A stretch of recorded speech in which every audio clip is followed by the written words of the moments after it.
Every racing driver dreams of competing in Formula One, but it's arguably the toughest and most costly goal to achieve. That challenge becomes significantly easier when your father can invest over $300 million to secure your spot. Meet Lance Stroll, one of Formula One's most prominent pay drivers. Many fans dislike him, and it's not hard to see why. However, there's more to his story than the headlines. Lance Stroll, or to give him his full name, Lance Strulovich, was born into serious cash.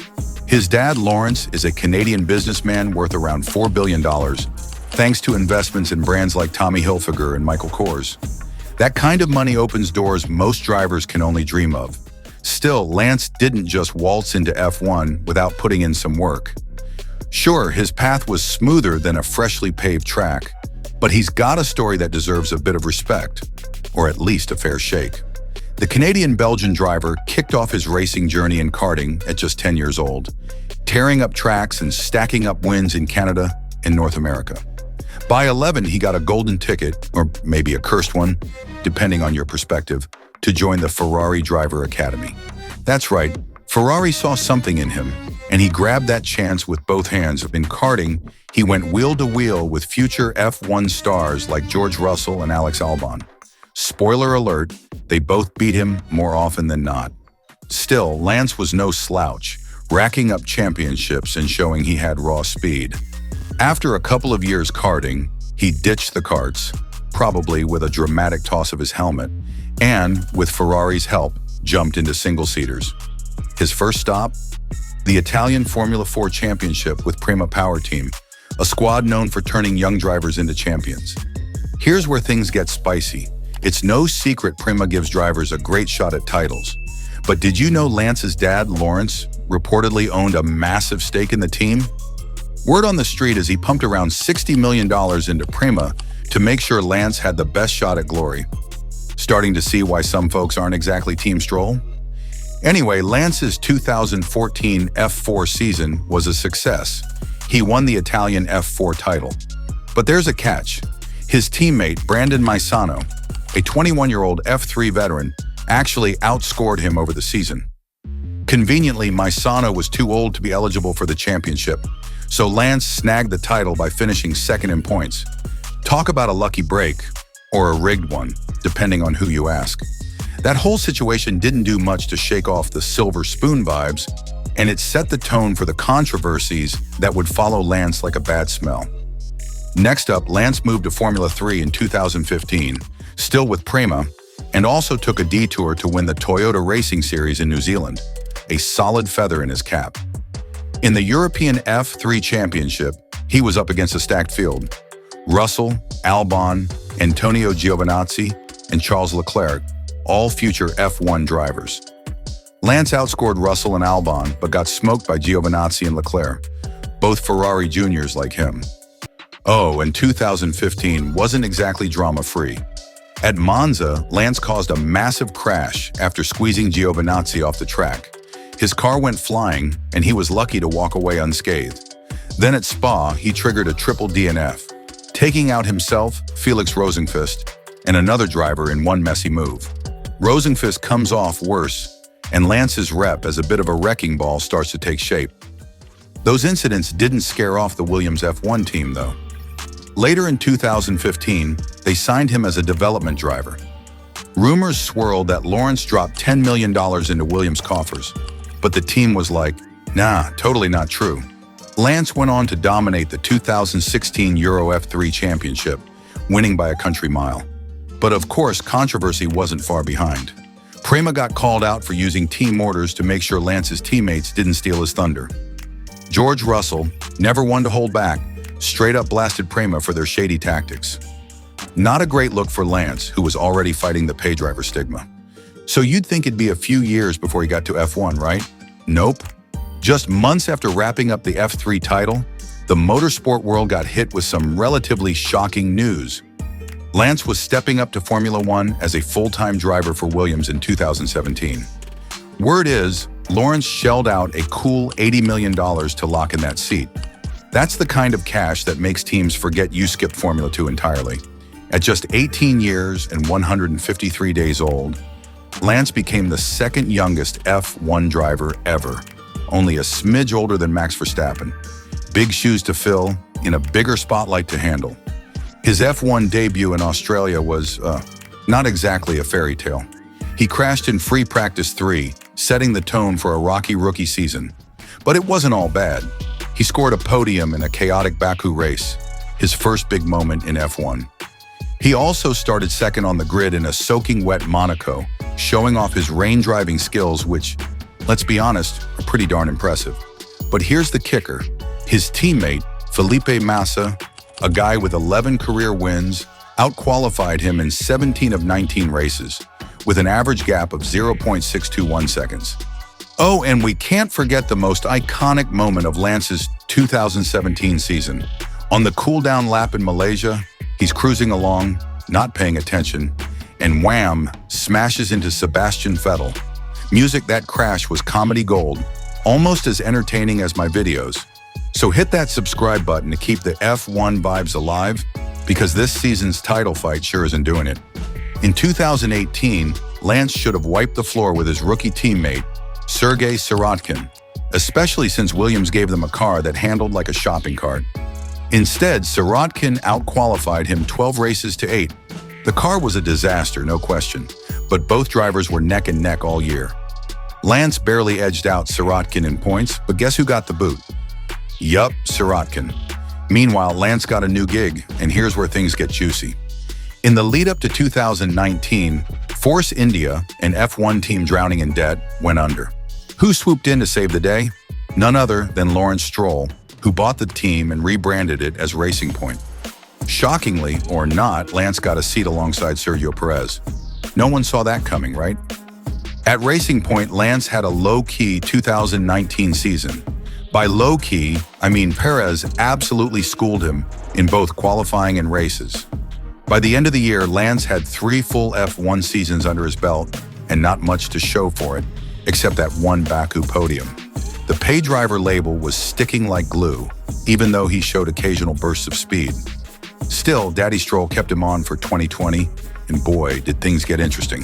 The Racing Point car, nicknamed the Pink Mercedes because it was basically a carbon copy of the 2019 Mercedes, was fast, like really fast. And yeah, it was also super controversial. Teams cried foul over its legality. Lance made the most of it, finishing outside the top 10 just once all season. He bagged 2 podiums, one in Italy, one in Hungary, and, get this, a blistering pole position in a monsoon-soaked Turkey. Music Lance Stroll, in his 75th race in Formula One, takes pole position. That was a legit whoa moment. But as usual, Perez was the star, snagging his first ever F1 win in Sakir and outscoring Lance in points in qualifying. Lance had some rough moments too, like a monster crash in Tuscany and a weird flip in Bahrain after hitting debris. Still, 2020 was his best season yet, with 75 points and an 11th place finish in the championship. But 2021 brought a whole new challenge. Racing Point transformed into Aston Martin, and Lance got a new teammate, 4-time champion Sebastian Vettel. Talk about a tough act to follow. The car was a dog, slow, clunky, and hurt by new aero rules.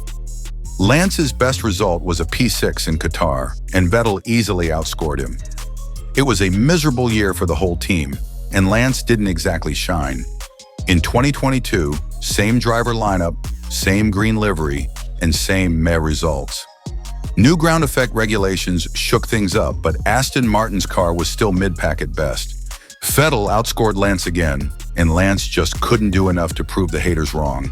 He was drifting through races, the second fastest guy in green, and the big question was, how's he gonna stack up against a 2-time champ?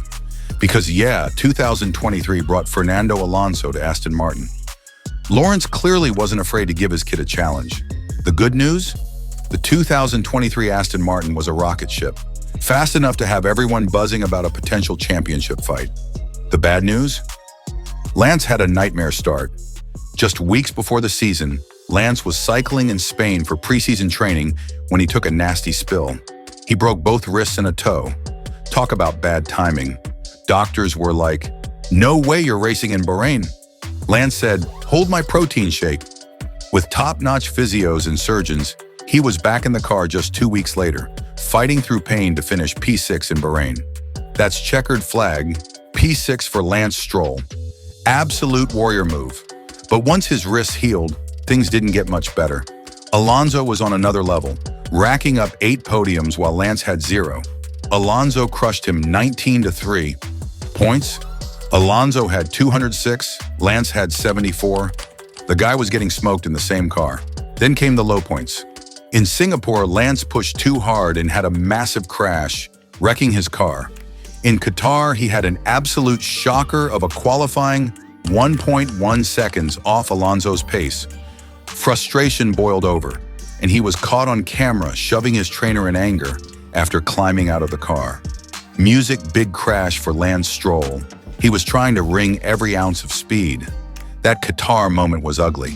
Fans and pundits ripped into him for unprofessional behavior. It was clear the pressure was getting to him, and being compared to a legend like Alonso didn't help. Fast forward to 2024, and Lance's 8th F1 season is off to a rough start. In Saudi Arabia, he crashed twice, once in practice, then again on lap 6 of the race, slamming into the wall, music off the road and into the barriers, a heavy one for Lance. His accident-prone rep is alive and well, and we're only a few races in. He's on a rolling contract with Aston Martin, so the big question is, will he ever get dropped? Probably not, as long as Lawrence is calling the shots. Let's talk about that rep for a second. Lance has caused his fair share of silly crashes and on-track drama. From squeezing Giovinazzi in F3 to that Malaysia cool-down lap fiasco with Vettel, he's got a knack for avoidable incidents. But when you're up against guys like Perez, Vettel, and especially Alonso, the gap in class is glaring. His junior career was decent, F4 and F3 titles, plus that Toyota Racing Series win. But F1 is the big leagues, and he's racing the best drivers on the planet. There are tons of talented kids in F2 and beyond who'd kill for his seat. But as long as Daddy Stroll's running the show, don't hold your breath for a change. So what's the deal with pay drivers like Lance? Formula One's always been a money game. Back in the day, drivers like Niki Lauda brought sponsors to fund their seats.